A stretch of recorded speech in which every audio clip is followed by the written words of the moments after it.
Good morning, good afternoon, and good evening. As Associate Director of the UCLA Stavros Niarchos Foundation Center for the Study of Hellenic Culture, I am delighted to welcome you to today's event, which is co-sponsored by the Embassy of Greece in the United States. With this event, on the occasion of National Poetry Month, we celebrate and reflect on the work of George Seferis, one of the most important Greek authors and a Nobel Prize-winning poet. In his speech upon receiving the prize, Seferis commented extensively on the major figures of the poetic tradition that had influenced his work. From Solomos, Kalvos, and Kavafi, the three major poets who did not know Greek, as he suggestively says elsewhere, to the poetry of the Cretan Renaissance and the memoirs of General Makrianis. He apologized, however, for not having the time at that talk to speak about his own generation, which he described as, and I quote, the generation on which fell the burden of a moral reorientation after the exodus of 1.5 million people from Asia Minor, and which witnessed a unique phenomenon in Greek history: the reflux to the Greek mainland, the concentration of our population, once dispersed in flourishing centers the world over. End quote. The lecture today, offered by our distinguished speaker, Professor Roderick Beaton, will address the multivalent presence of Asia Minor in the life and work of George Seferis. This is one among several events we have co-organized with the Embassy over the last few years, and I would like to take this opportunity to warmly thank Her Excellency Alexandra Papadopoulou and the Cultural Attaché Koni Mourtoupalas for their sustained engagement with our center. I also want to thank the acclaimed filmmaker and friend of the center, Tassos Boulmetis, and the magnificent actor, Stelios Mainas, for their participation in today's celebration, both in front and behind the camera. Stelio and Tasso, your talent and passion graces our event. At this point, I would like to inform you that you can download a handout with the Greek text of today's readings, accompanied by English translations, by following the link that is copied in the chat. Before proceeding to the readings and the lecture, I would like to welcome the Ambassador of Greece and friend of the center, Alexandra Papadopoulou, who will offer a few thoughts on the importance of this event and Greek poetry. Your Excellency, the screen is yours. Thank you so much. I'm delighted to be here with you today to partake in what I know will be a most educational and moving presentation on the fascinating topic of Asia Minor in the life and work of George Seferis on the occasion of National Poetry Month and the Asia Minor catastrophe, of which we commemorate the 100th anniversary this year. We're fortunate to have this presentation made by Dr. Roderick Beaton, a renowned historian, foremost Seferis expert, and if I may so, knower of all things Greek. And of course, it is always a pleasure to collaborate with the UCLA Stavros Niarchos Foundation Center for the Study of Hellenic Culture, and today is no exception. And I take this opportunity to congratulate Dr. Seferis Mainas for taking the lead on this event today. As we commemorate the 100th anniversary of the Asia Minor disaster, we could safely say that this painful and bloody chapter of history changed the face of Greece as we knew it, and its influence on all aspects of Greek life was profound and still reverberates today. The impact and legacy of this traumatic event are ever present in Greek life, in politics, in society, and in history. They're even seen in the transformation of Greece's urban space and its demographic makeup, and they are still deeply rooted and part of the Greek collective memory and dialogue. The reverberation of these gut-wrenching events and the fact that we continue to encounter their impact on the Greek psyche even today has been made possible because individual voices spoke and gave shape to this experience of loss. They did so in oral testimonies and written memoirs, in letters and in private journals. Nowhere, however, is this voice more distinct than in literature. It is no exaggeration to say that 20th century Greek literature, and in particular poetry, as we know it today, would be inconceivable without the experience of the Asia Minor disaster. While this holds true for the entire generation of the 30s, it is doubly the case for one of its most influential members, Seferis, the first Nobel laureate of Greece. Seferis was born in Vourla, near Smyrna. He carried the experience of forced migration and exile with him throughout his career, turning it into a lens through which he observed and sought the ideal Hellenism. While we honor him on the occasion of National Poetry Month, his work also gives us the opportunity to remember and commemorate the painful events of 1922. It also allows us to reflect on how memory persists after great loss and how creation can be a response to destruction. Thank you again for this opportunity to make these brief remarks, and I look forward to Dr. Beaton's presentation. Thank you, Your Excellency, for these subtle and thoughtful introductory remarks. We will now proceed to the main events of today's celebration of National Poetry Month and to the multifaceted engagement with the work of George Seferis. We will begin with the reading of selected poems by the renowned actor Stelios Mainas, as I already mentioned. And I want to remind you that you can find the Greek text accompanied by English translations on the handout that you may download by following the link that is provided in the chat. We will begin with the poem Πάνω σε έναν ξένο στίχο, Reflections on a Foreign Line of Verse, and you can find the text on page 1 of the handout and the English translation on page 4.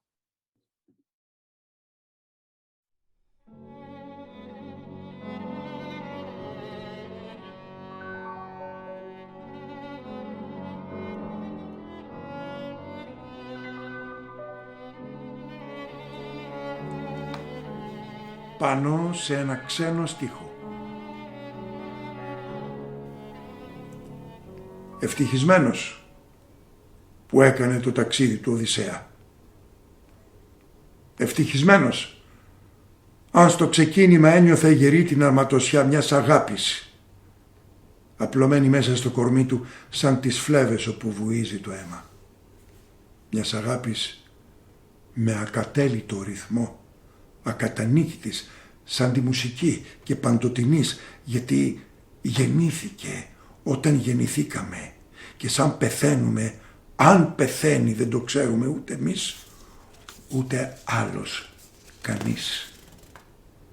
Παρακαλώ το Θεό να με συντρέξει να πω σε μια στιγμή μεγάλης ευδαιμονίας ποια είναι αυτή η αγάπη. Κάθομαι κάποτε τριγυρισμένος από την ξενιτιά και ακούω το μακρινό βουισμά της σαν το αχώ της θάλασσας που έσμιξε με το ανεξήγητο δρολάπι και παρουσιάζεται μπροστά μου πάλι και πάλι το φάντασμα του Οδυσσέα με μάτια κοκκινισμένα από του κάματο την αρμύρα και από το μεστομένο πόθο να ξαναδεί τον καπνό που βγαίνει από τη ζεστασιά του σπιτιού του και το σκυλί του που γέρασε προσμένοντας τη θύρα. Στέκεται μεγάλος, ψιθυρίζοντας ανάμεσα στα ασπρισμένα του γένια λόγια της γλώσσας μας, όπως τη μιλούσαν πριν 3.000 χρόνια.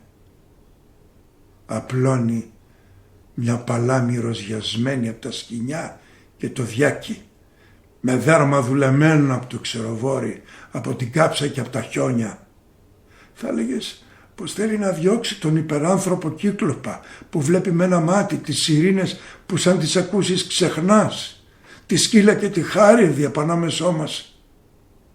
Τόσα περίπλοκα τέρατα που δεν μας αφήνουν να στοχαστούμε πως ήταν κι αυτός ένας άνθρωπος που πάλεψε μέσα στον κόσμο με την ψυχή και με το σώμα.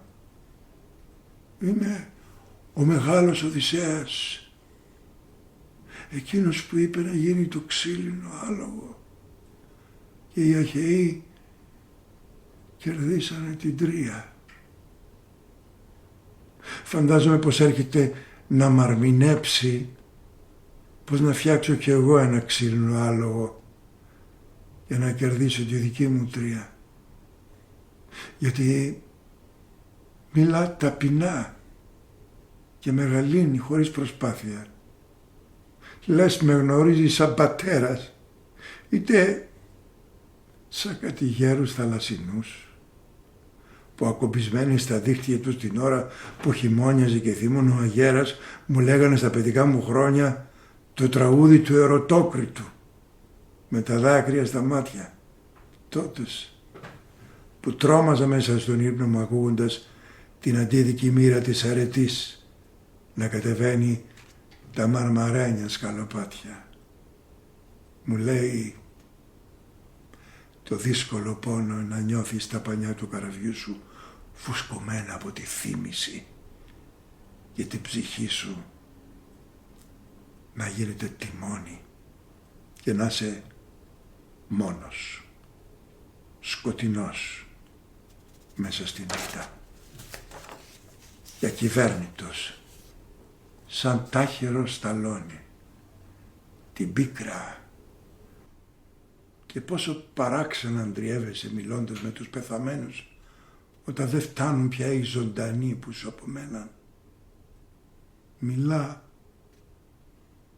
Βλέπω ακόμη τα χέρια του που ξέραν να δοκιμάσουν αν ήταν καλά σκαλισμένοι στην πλώρη η γοργόνα, να μου χαρίζουν την ακίμαντη γαλάζια θάλασσα μέσα στην καρδιά του χειμώνα.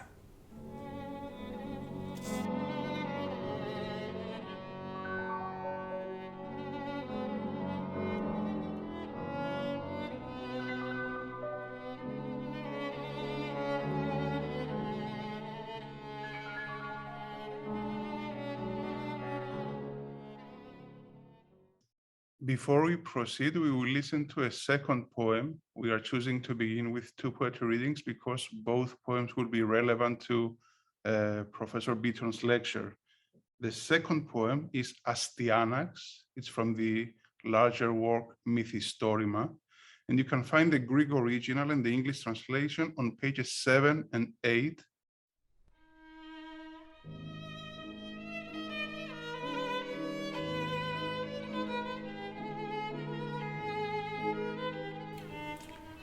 Αστιάναξ, τώρα που θα φύγεις, πάρε μαζί σου και το παιδί που είδε το φως κάτω από εκείνο το πλατάνι μια μέρα που αντιχούσαν σάλπιγγες και έλαμπαν όπλα και τ' άλογα ιδρωμένα σκύβανε να αγγίξουν την πράσινη επιφάνεια του νερού στη γούρνα με τα υγρά τους τα ρουθούνια, οι ελιές με τις ρητίδες των γονιών μας, τα βράχια με τη γνώση των γονιών μας και το αίμα του αδελφού μας ζωντανό στο χώμα ήταν μια γερή χαρά, μια πλούσια τάξη για τις ψυχές που γνώριζαν την προσευχή τους.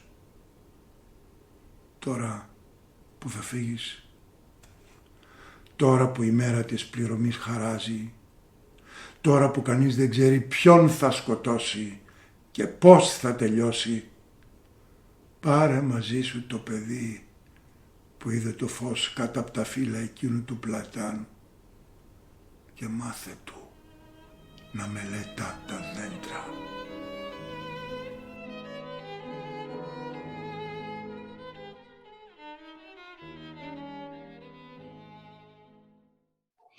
It is an honor and a joy to introduce today's speaker, Professor Roderick Beaton.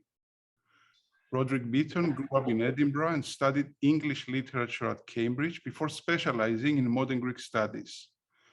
For 30 years until his retirement, he held the Korais Chair of Modern Greek and Byzantine History, Language and Literature at King's College London and is now emeritus. He is also chair of the British School at Athens, one of the British international research institutes supported by the British Academy. He's the author of several books of non-fiction, one novel, and several translations of fiction and poetry. Among his books, Greece, Biography of a Modern Nation, was shortlisted for the Cantil History Prize, and Byron's War, Romantic Rebellion, Greek Revolution for the Duff Cooper Prize.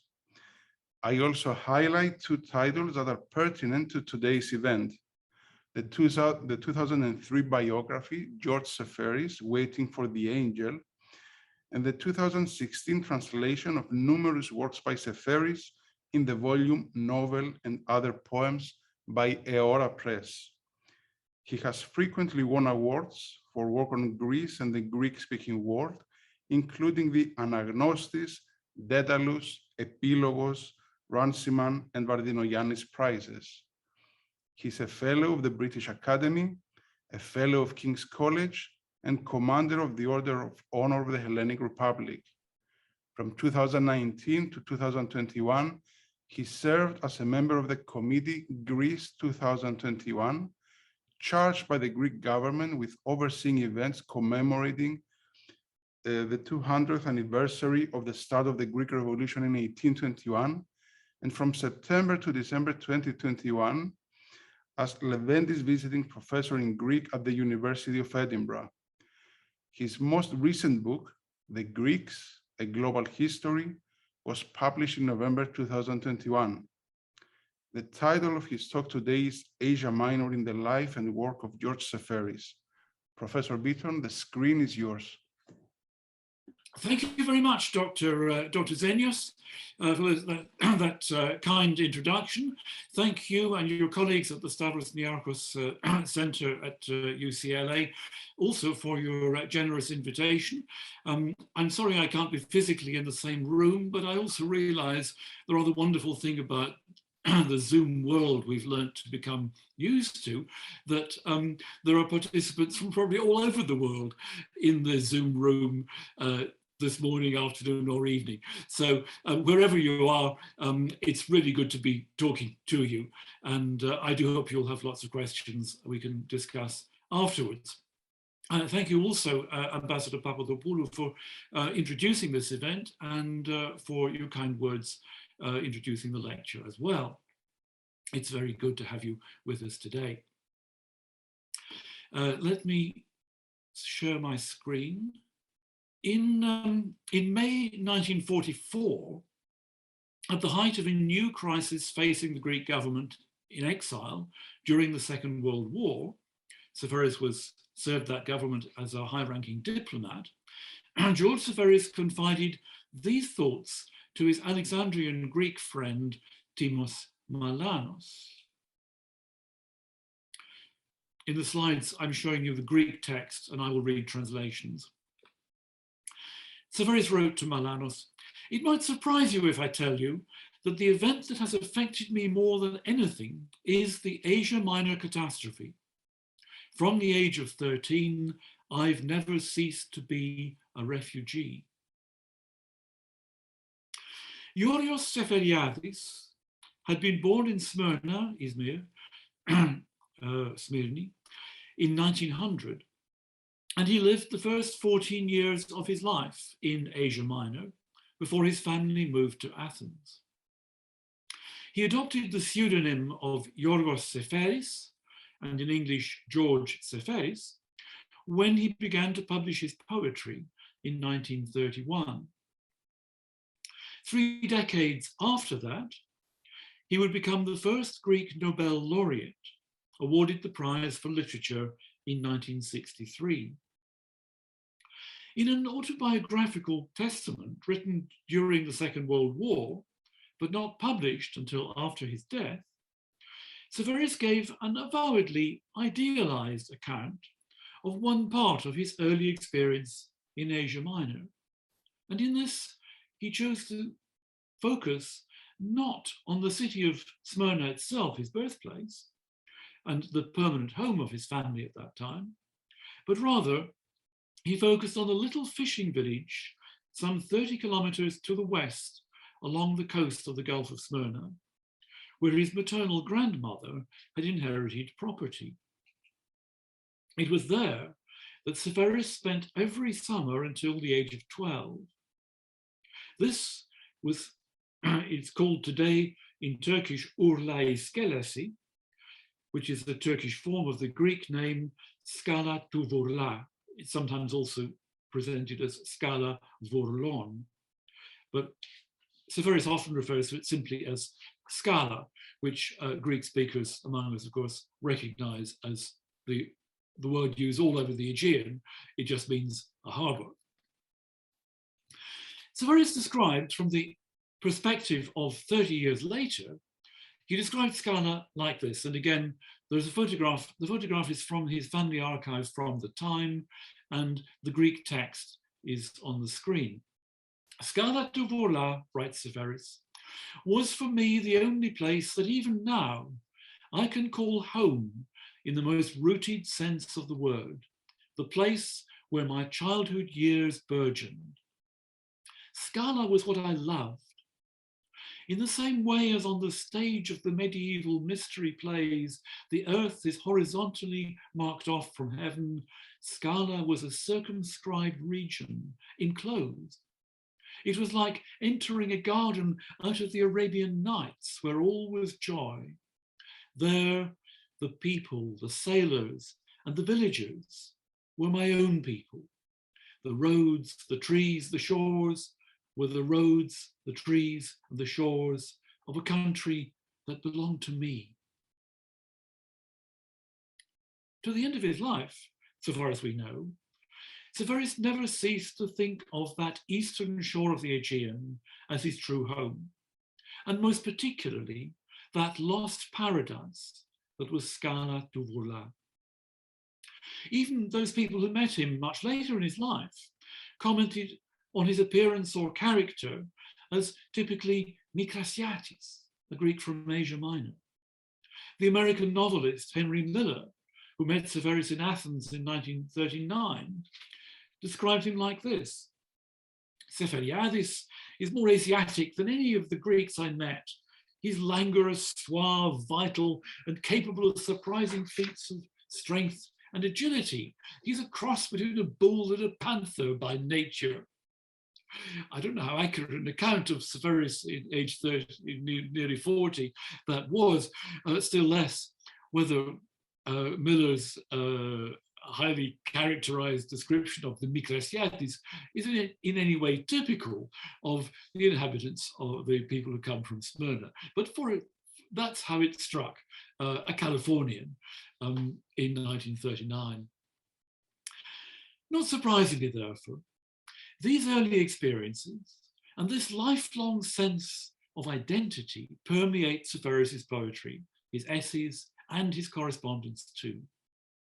That said, in his poems, direct evocations or descriptions of scenes or people that can be placed in his homeland are actually quite few. The poem Upon a Foreign Line of Verse that we just heard so beautifully read in the original Greek was written in 1931, and it's one of the few which actually does directly evoke this place, Skala, of his childhood. And in that poem, he imagines, I'm quoting just a few selected lines, you'll remember the wonderful reading we heard of the Greek, but he imagines the great Odysseus, who, and as you heard in the reading, Odysseus comes to him, but he speaks humbly, Papina. And Seferis describes him like this. The photograph, by the way, again comes from the family archive. These are the people, literally, that Seferis is thinking of when, in 1931, he writes this poem.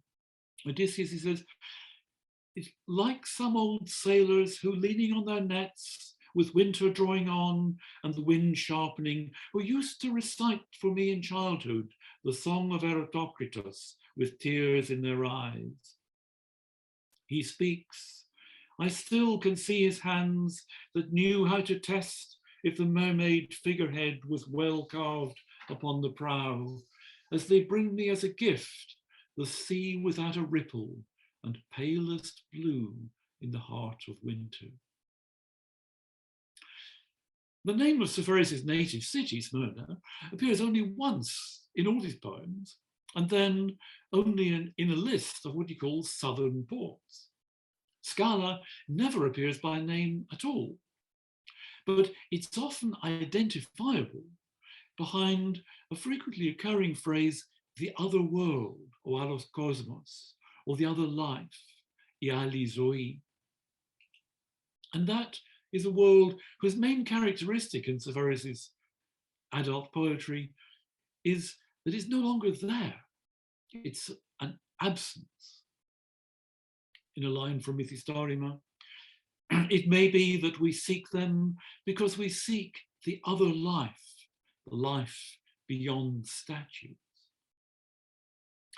And later, his dense and elusive masterpiece, I translate the title as Song Thrush, in Greek Kichli, written in the autumn of 1946 and published the year after, it opens boldly with a statement that immediately recalls the pain of any refugee at any time or place.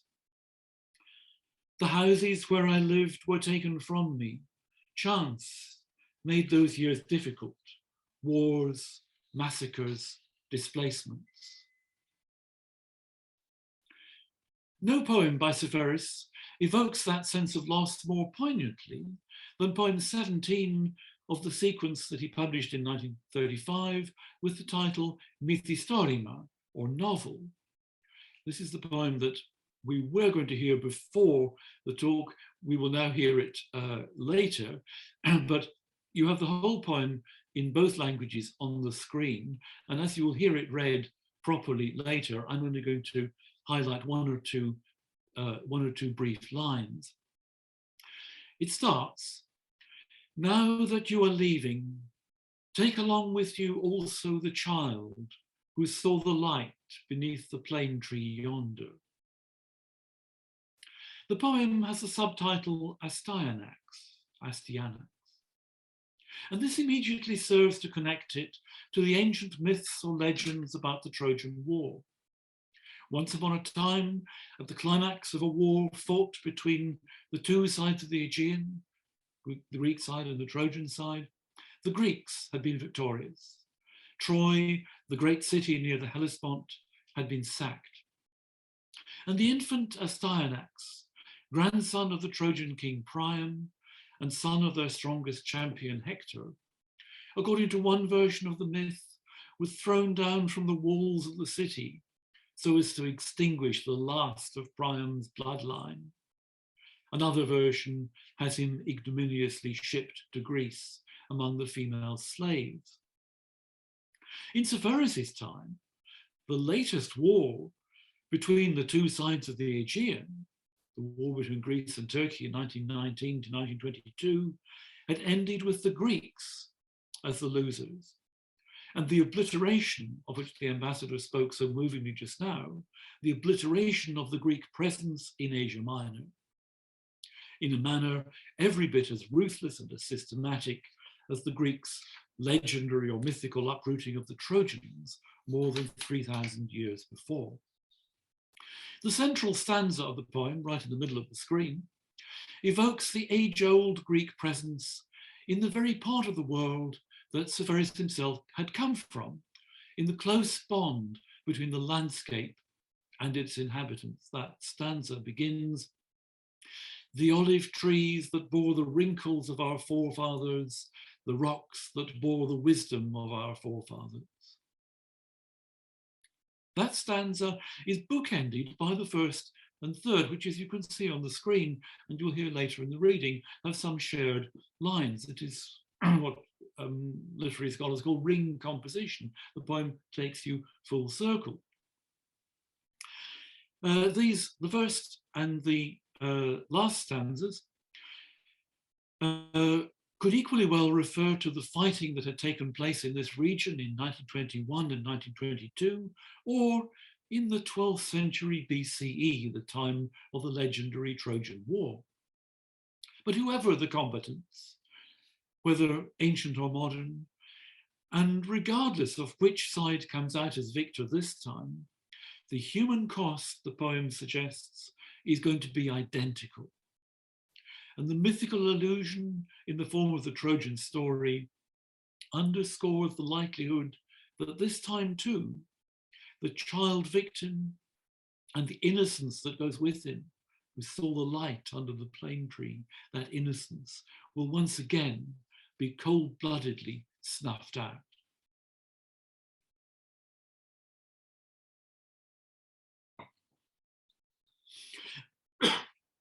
Most of the refugees who had been displaced from Asia Minor to Greece between 1912 and 1923 never had the chance to go back.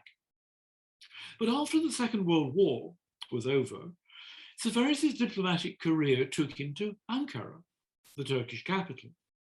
And he served there for almost 3 years, from early 1948 to the end of 1950. And it was during that time, after many misgivings and postponements, Seferis took the opportunity to revisit Smyrna and the lost paradise of his childhood summers at Scala, now as a man of nearly 50 years old. Towards the end of his life, he would publish a moving account based on the diary he kept at the time of this return, which he also described as a descent into Hades. Of the city that had been his home for the first 14 years of his life, and the picture shows the harbour of Scala to Vola as Seferis photographed it on that visit in 1950.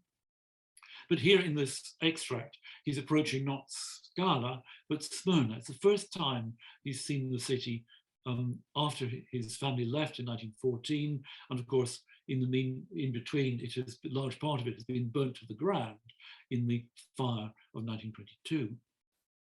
He writes, then towards Smyrna, familiar air, familiar style of countryside, the smell of flowers. Then slowly from within, there rises into your mind something that your memory knows so well, the city that is so unknown now. A few days later, he actually arrived in the place that's in the photograph, you see, Scala itself. He describes how the harbour was almost deserted, as indeed you can see it in the picture. And he summed up that experience in the same diary account. We turned towards the sea, not so much calm as a nightmarish stillness.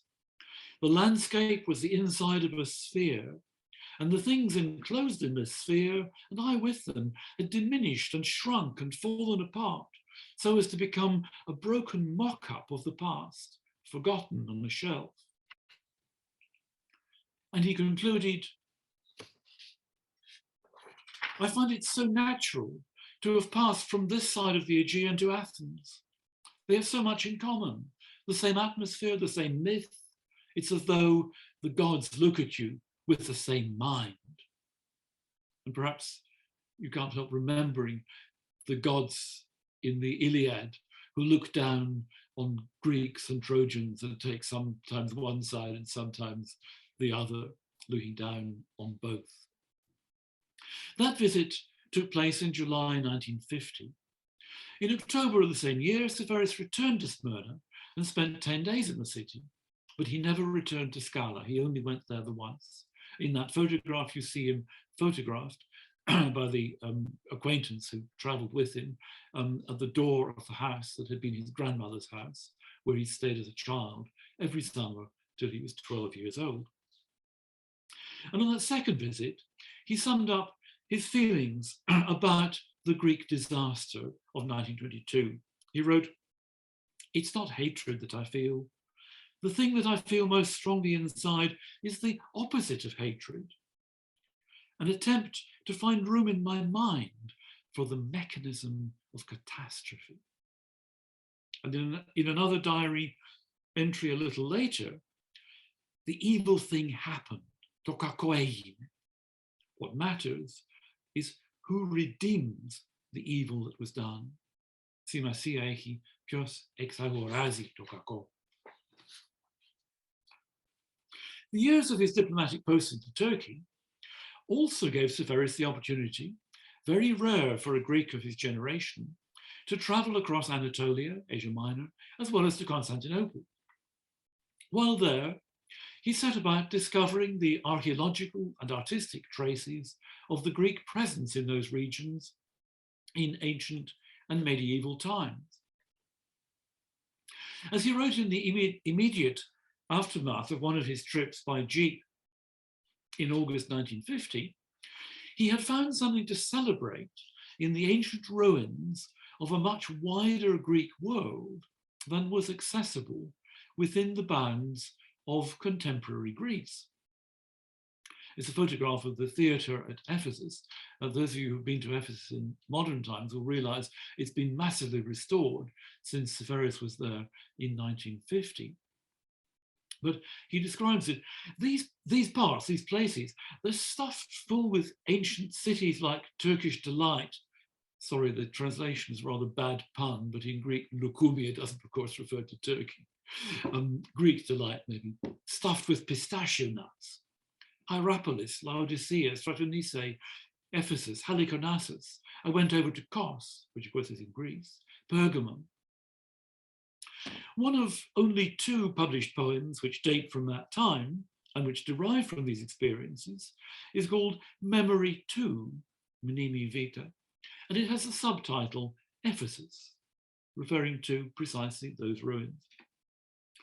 In that poem, among the ruins of the ancient city, looking across, just as the camera lens is doing here, across the marshes where the sea has today retreated several miles from the ancient harbor, the poet imagines an encounter with someone sitting on a marble column. It may be this person is the ghost of the ancient philosopher Heraclitus of Ephesus. Or it could be Seferis' own recently dead younger brother, Angelos. Or it might even be the poet's own alter ego who speaks to him. Whoever it is, this is someone who is described by the poet, who used to travel to Ionian shores, to the empty shells of theatres, where only the lizard slides across the arid stone. And I put it to him, will they ever fill up again? And he answered me, it may be at the moment of death. It wasn't only the expanded horizons of the Hellenic world in the wake of the conquests of Alexander the Great that fascinated Seferis in Asia Minor.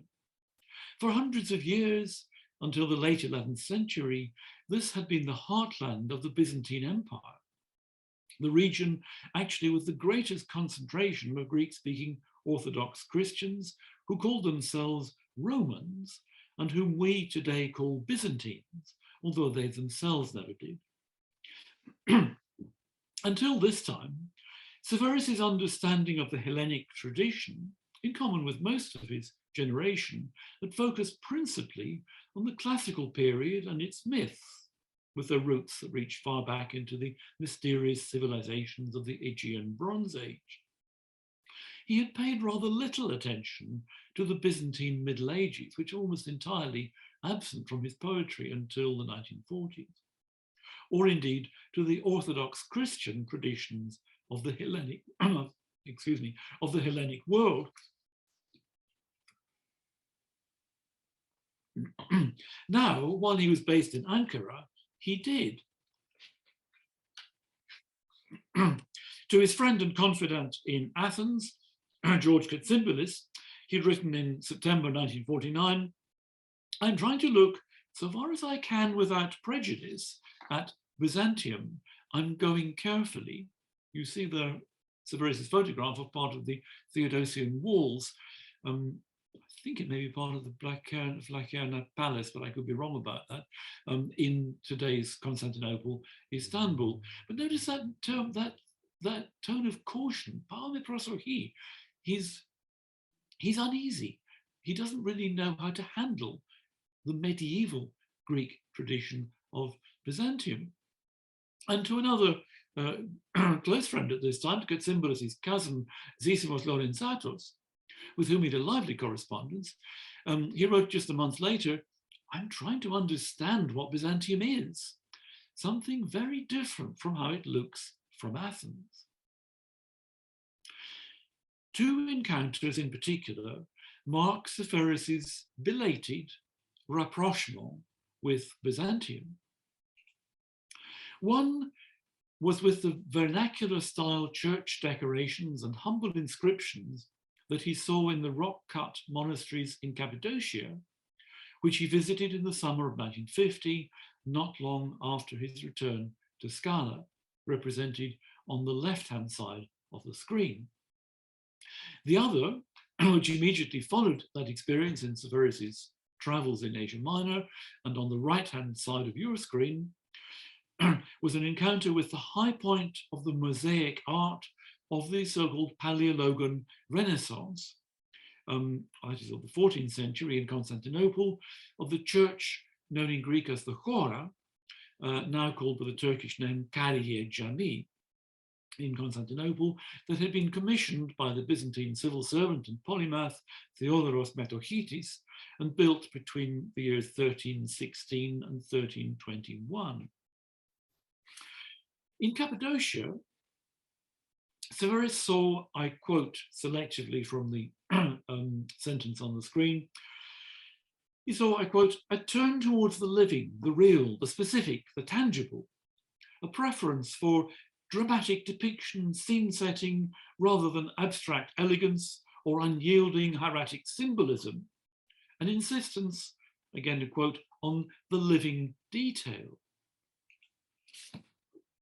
In the other, in the church of the Chora in Constantinople, the 14th century mosaics, he wrote, "were the most beautiful and the most moving that I know."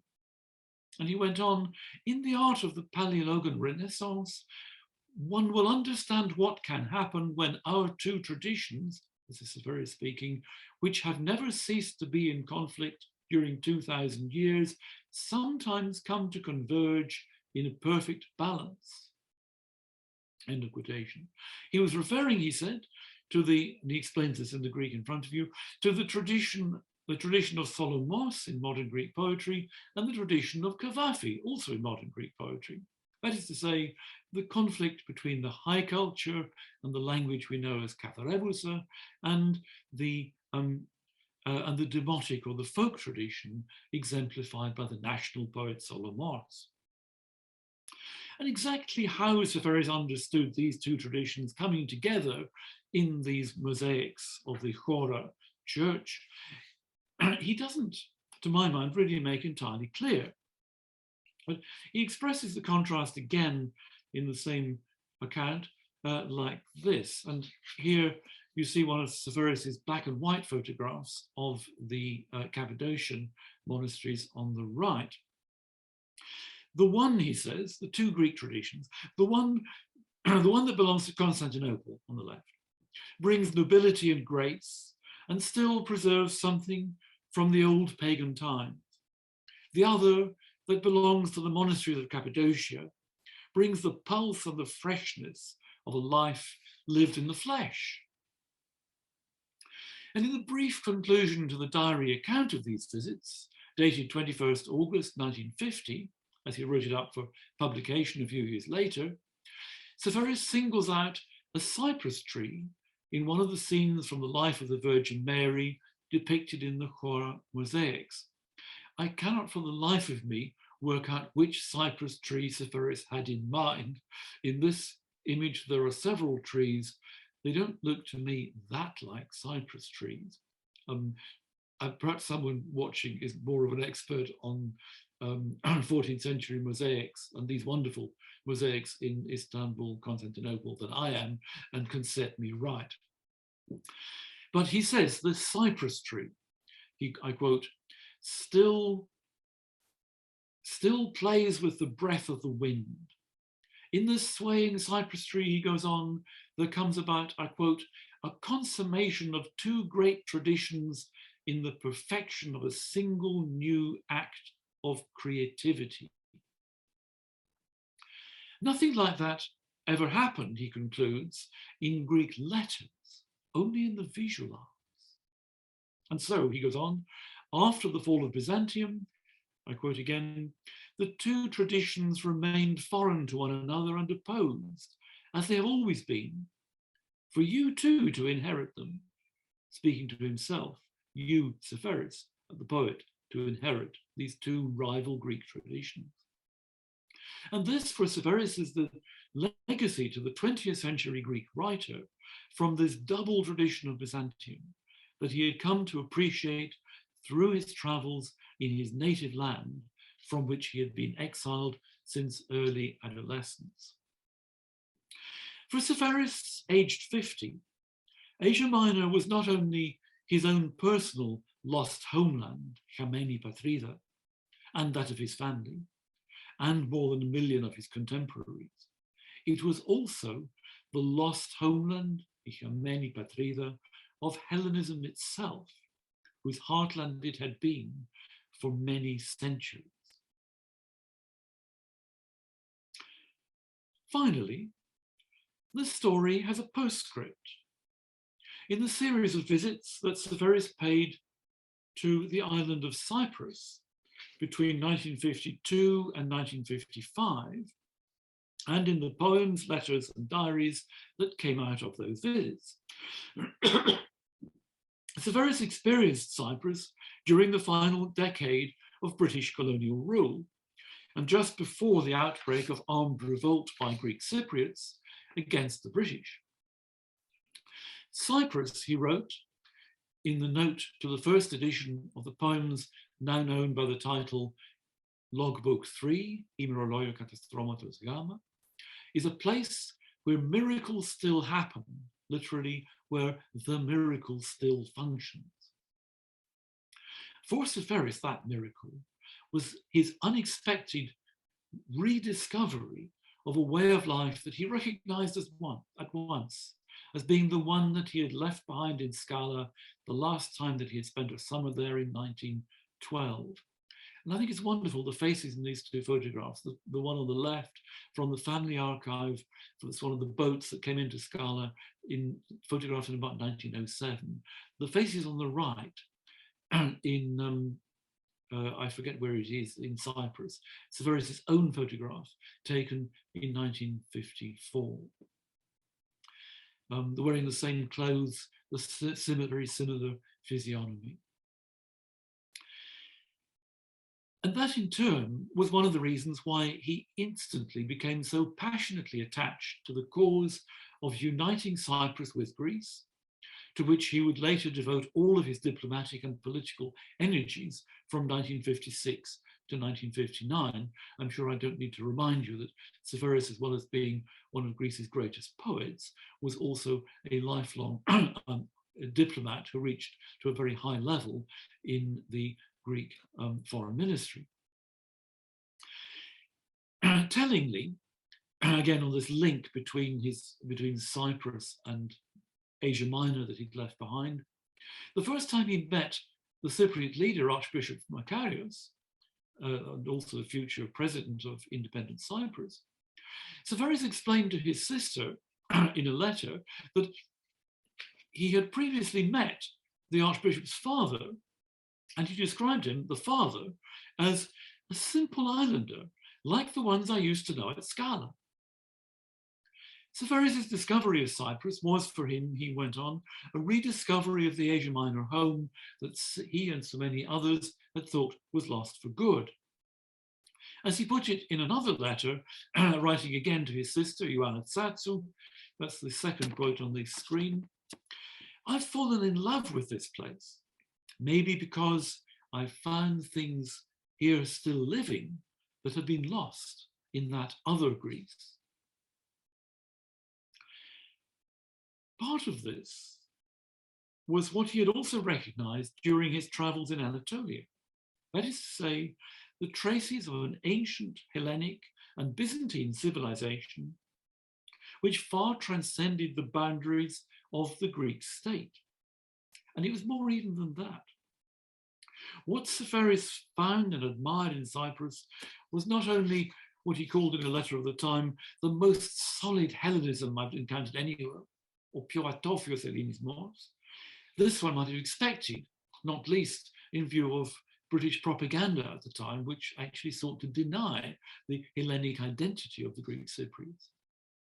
What he admired almost as much was the absence of the dead hand of the official Greek state, which he served. My apologies to the ambassador. All I can say, Seferis too was an ambassador of his country. On the very first evening of his first extended visit to Nicosia, to Cyprus in Nicosia at the time, in November 1953, he writes this in his diary.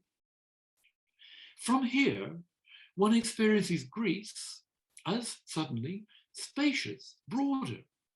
The sense that there exists a world where people speak Greek, a Greek world, but one that doesn't depend on the Greek government. And this last contributes to this sense of spaciousness. Question: are we worthy to administer Cyprus without damaging this world, making it better without turning it into a Greek provincial backwater, eparchia, like Corfu or Thessaloniki? The comparison of Cyprus to Corfu or Thessaloniki is telling here. Each had once been a city with its own distinctive and multicultural traditions before becoming incorporated into the Greek state and subordinated to the dominant culture of Athens. Now, politically, there's no question that Seferis is already, in 1953, fully committed to the cause of Enosis, the union of Cyprus with Greece. But these misgivings of his right at the beginning of his personal experience of Cyprus are, I think, very revealing. They confirm that the miracle that Seferis recognized in Cyprus, as it was in 1953 and 1954, was the continuation of a way of life that he recognized from his earliest years. It was part of the paradise that he remembered from Scala, not to belong to the Greek state. And although he never explicitly said so in so many words, part of what he recognized in Cyprus must surely have been the coexistence of Christian and Muslim, of Greek speaker and Turkish speaker. It's hard, of course, to think of Cyprus either in quite that way today after the events of 1974, but this was still true in the 1950s. And in an interview I had with the Greek Cypriot poet and politician Nikos Kranidiotis back in 1996, Kranidiotis told me that Seferis had said to him, "We must pay attention to the Turks, we must be attentive to the Turks," clearly meaning that the Turkish Cypriots, their support over Cyprus, the implication being to enlist the support of the Turkish Cypriots. And Kranidiotis, with the advantage of hindsight, commented, "I don't know how he understood this thing." But that's what Seferis said.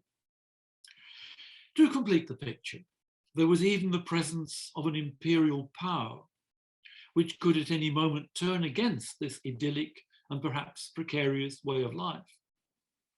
In Scala and Smyrna in the 1900s, the imperial power had been the Ottoman government in Istanbul. In Cyprus in 1953 and 1954, it was the British government and its colonial administration on the island. What Seferis foresaw and feared in Cyprus was the repetition of what he had already seen on his return to Smyrna, and that he had called in his diary the mechanism of catastrophe, ton mechanismo της καταστροφής. It was that same mechanism that he saw being unleashed on the island of Cyprus by the British refusal to grant the Cypriots self-determination. And tragically, not for the only time in his diplomatic career, Seferis's prediction would prove correct. So finally, for some conclusions. George Seferis started out in life 122 years ago in Asia Minor, a Christian Orthodox subject of the Ottoman Empire. He never forgot the mixed Greek and Turkish world of the eastern side of the Aegean between 1900 and 1914. It was that Anatolian world, and not a narrowly nationalistic conception of Hellenism, that would become an enduring and universal symbol in his poetry, in his essays, and his diaries. It was that same world of a Hellenism transcending the limitations of the Greek state, but threatened by the dynamics of history, that he rediscovered briefly in Cyprus in the 1950s, that he celebrated in his poetry, and struggled as a diplomat to preserve intact.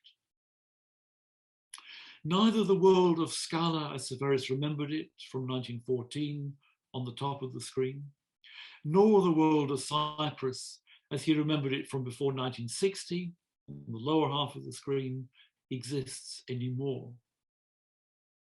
Seferis's poetry and his other writings keep the memory of those vanished worlds alive.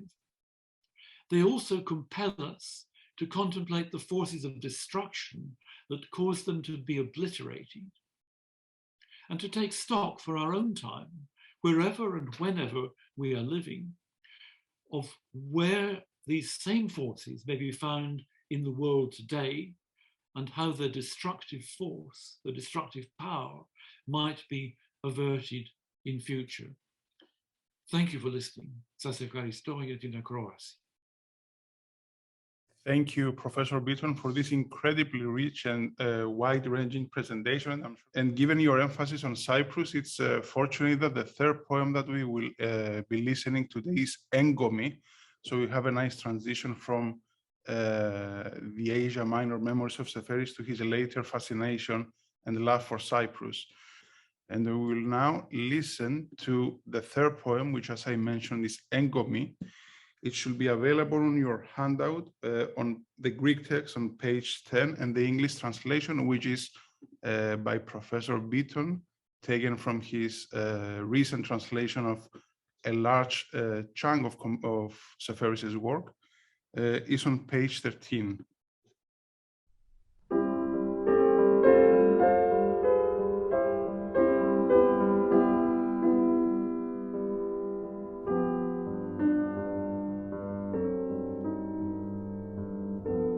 Έγκομη. Ήταν πλατής ο κάμπος και στρωτός. Από μακριά φαινόταν το γύρισμα χεριών που σκάβαν. Στον ουρανό τα σύννεφα πολλές καμπύλες, κάπου κάπου μια σάλπια χρυσή και ρόδινη. Το δίλη. Στο λιγοστό χορτάρι και στα γκάφια τριγυρίζαν ψηλές αποβροχάρισες ανάσες. Θα είχε βρέξει πέρα στις άκρες τα βουνά που έπαιρναν χρώμα. Κι εγώ προχώρασα προς τους ανθρώπους που δουλεύαν. Γυναίκες και άντρες με ταξίνια σε χαντάκια. Ήταν μια πολιτεία παλιά. Τυχιά, δρόμοι και σπίτια. Ξεχώριζαν σαν πετρωμένοι μειώνες κυκλόπων η ανατομία μιας ξοδεμένης δύναμης κάτω από το μάτι του αρχαιολόγου, του ναρκοδότη ή του χειρούργου. Φαντάσματα και υφάσματα, χλειδί και χίλια, χωνεμένα και τα παραπετάσματα του πόνου διάπλατα ανοιχτά, αφήνοντας να φαίνεται γυμνός και αδιάφορος ο τάφος. Και ανάβλεψα προς τους ανθρώπους που δουλεύαν τους τεντωμένους ώμους και τα μπράτσα που χτυπούσαν με ένα ρυθμό βαρύ και γρήγορο τούτη την έκρα, σαν να περνούσε στα χαλάσματα ο τροχός της μοίρας. Αξαφνά περπατούσα και δεν περπατούσα. Κοίταζα τα πετούμενα πουλιά κι ήταν μαρμαρωμένα. Κοίταζα τον αιθέρα του ουρανού κι ήτανε θαμπομένος. Κοίταζα τα κορμιά που πολεμούσαν κι είχαν μείνει κι ανάμεσό τους ένα πρόσωπο το φως να ανηφορίζει. Τα μαλλιά μαύρα χύνονταν στην τραχηλιά. Τα φρύδια είχανε το φτερούγισμα της χελιδόνιας. Τα ρουθούνια καμαρωτά πάνω από τα χείλια και το σώμα έβγαινε από το χεροπάλαμα ξεγυμνωμένο με τα άγορα βυζιά της οδηγήτρας. Χορός, ακίνητος, κι εγώ χαμήλωσα τα μάτια μου τριγύρω. Κορίτσια ζήμωναν και ζύμοι δεν αγγίζαν. Γυναίκες γνέθανε, τα δράχτια δεν γυρίζαν. Αρνιά ποτίζουνταν και η γλώσσα τους στεκόταν πάνω από πράσινα νερά που έμοιαζαν κοιμισμένα και ο ζευγάς έμενε μανάερη τη βουκέντρα. Και ξανακοίταξα το σώμα εκείνο να ανεβαίνει. Είχανε μαζευτεί πολλοί μερμήγκια και τη χτυπούσαν με κοντάρια και δεν τη λαβώναν. Τώρα η κοιλιά της έλαμπε σαν το φεγγάρι και πίστευα πως ο ουρανός ήταν η μήτρα που την εγέννησε και την ξανά παίρνε μάνα και βρέφος. Τα πόδια της μείναν ακόμα μαρμαρένια και χάθηκαν. Μια ανάληψη. Ο κόσμος ξαναγινόταν όπως ήταν. Ο δικός μας, με τον καιρό και με το χώμα. Αρώματα από σκήνο πήραν να ξεκινήσουν στις παλιές πλαγιές της μνήμης. Κόρφη μέσα στα φύλλα, χίλια, υγρά κι όλα στεγνώσαν μόνο μιας στην πλατωσιά του κάμπου, στον άδειο τόπο με το λιγοστό χορτάρι και τα γάθια, όπου γλίστρωσε ξέγνιαστο ένα φίδι, όπου ξοδεύουνε πολύ καιρό για να πεθάνουν.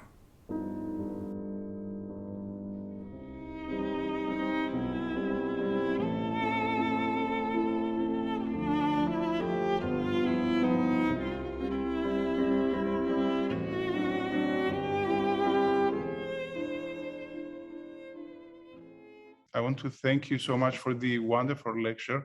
Please join me in giving a virtual round of applause to Professor Beaton for the insight that he provided, for the generosity of his time and his comments. I want to thank our partners again in organizing this event, the Embassy of Greece and Your Excellency Alexandra Papadopoulou, and of course Stelios Mainas and Tassos Boulmetis, who share their talent with us, and they gave us an even more evocative way in which we can enter Seferis' poetry. And with that, I want to close this event by screening the last poem that we will hear today, "Οι γάτες στο Άι Νικόλα," which is the last poem in your handout.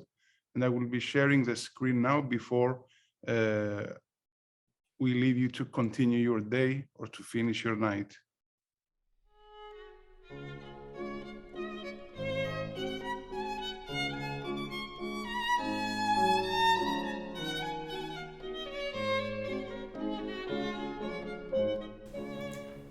Οι γάτες του Άι Νικόλα. Φαίνεται ο κάβο γάτα, μου είπε ο καπετάνιος δείχνοντας ένα χαμηλό γυαλό μέσα στο πούσι, τ' άδειο ακρογιάλι ενήμερα Χριστούγεννα, και κατά τον πουνέντα λάργα το κύμα γέννησε την Αφροδίτη.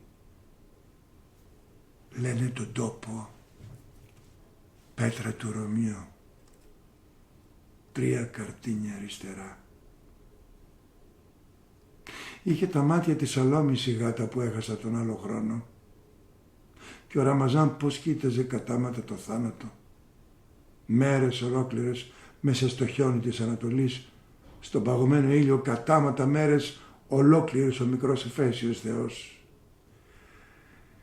Μη σταθείς ταξιδιώτη, 3 καρτίνια αριστερά, μουρμούρισε ο τιμονιέρης.